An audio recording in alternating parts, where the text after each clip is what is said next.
মরণবাচন অবস্থায় পড়ে গিয়েছে, কি করব আমরা? মহেশতলায় তাণ্ডবের সামনে কেন অসহায় পুলিশ? তাণ্ডবকারীদের ভিড়ে ঠিক কারা ছিল ঘটনার সময়? কেন শেষমেশ অস্ত্রধারী প্রবল পরাক্রমী পুলিশকেও পিছু হটতে হলো? আন্দোলনকারী চাকরি প্রার্থীদের দমনের সিদ্ধহস্ত পুলিশ, মেরে লাঠি ভাঙা থেকে চাকরি প্রার্থীদের লাথি মারা, কোনোটাই তো বাদ যায়নি। কিন্তু এই প্রবল পরাক্রমী পুলিশই এবার অসহায়। 2 মাসে 3 বার আক্রান্ত পুলিশ, তাণ্ডবের সামনে সাদা উর্দি হলো লাল। জঙ্গিপুর ভাঙড়ের পর এবার মহেশতলা, আবারও আক্রান্ত আইনের সেই রক্ষক, পাথরের আঘাতে উর্দি হলো লাল। তাণ্ডবকারীদের সামনে মরণ বাঁচন অবস্থায় পুলিশ। স্থানীয় বিধায়কের দাবি, শুরুতে নাকি পর্যাপ্ত পুলিশ ছিল না, একই অভিযোগ করেছেন স্থানীয় বাসিন্দাদের একাংশ। আর এই কথা প্রায় মেনে নিয়েছে পুলিশও। অ্যাকশনে দেরি হয়েছে বলে মেনে নিয়েছেন আক্রান্ত পুলিশ কর্মী, কিন্তু প্রশ্ন উঠছে বারবার, পুলিশ কেন এত অসহায়? বুধবার মহেশতলার ঘটনায় পাথরের আঘাতে এবং লাগাতার ইট বৃষ্টিতে আহত হয়েছেন ডিসি পোর্ট হরিকিষাণ পাইক। পাহাড়পুর রোডের একটি বেসরকারি হাসপাতালে তিনি ভর্তি রয়েছেন। জানা গিয়েছে তার কপালের বাঁদিকে 3টি সেলাই পড়েছে। চিকিৎসকেরা ডিসি পোর্টের শরীর স্বাস্থ্যের অন্যান্য প্যারামিটারগুলিও পরীক্ষা করে দেখেছেন সব ঠিক রয়েছে কিনা। চিকিৎসকরা জানিয়েছেন আপাতত স্থিতিশীল রয়েছেন তিনি।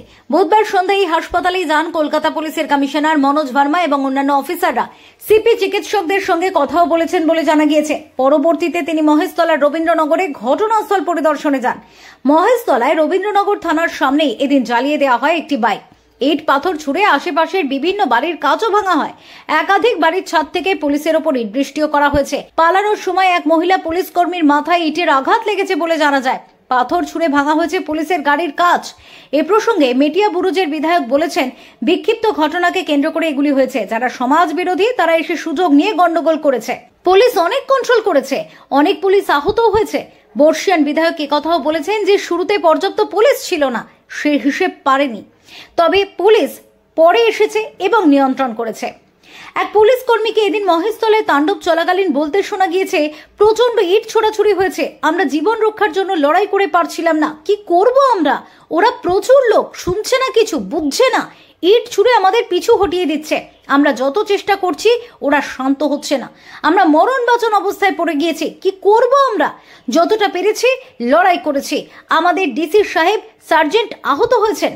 এক মহিলা পুলিশ কর্মীর মাথাতেও ইট পড়েছে। আক্রান্ত ওই মহিলা পুলিশ কর্মী বলেছেন, নিচ থেকে পালাতে গিয়েছি, সেখান থেকে পাগলের মতো ইট ছুটছিল, আমার মাথায় এসে লেগেছে, তাড়াতাড়ি কাজ করতে পারেনি, অনেক দেরি হয়েছে। তবু যতটা পেরেছেন, এলাকার স্যারেরা যতটা পেরেছেন সামলানোর চেষ্টা করেছেন। ওরা 100-150-র ওপরে লোক, এই কটা ফোর্স নিয়ে অত সামাল দিতে পারা যায় না। ওরা যেখান থেকে পারছে দুমদাম ইট মেরেছে, ব্যারিকেড ফেলে দিয়েছে, পুলিশের গাড়িও ভেঙে দিয়েছে। Bureau report, doctor time.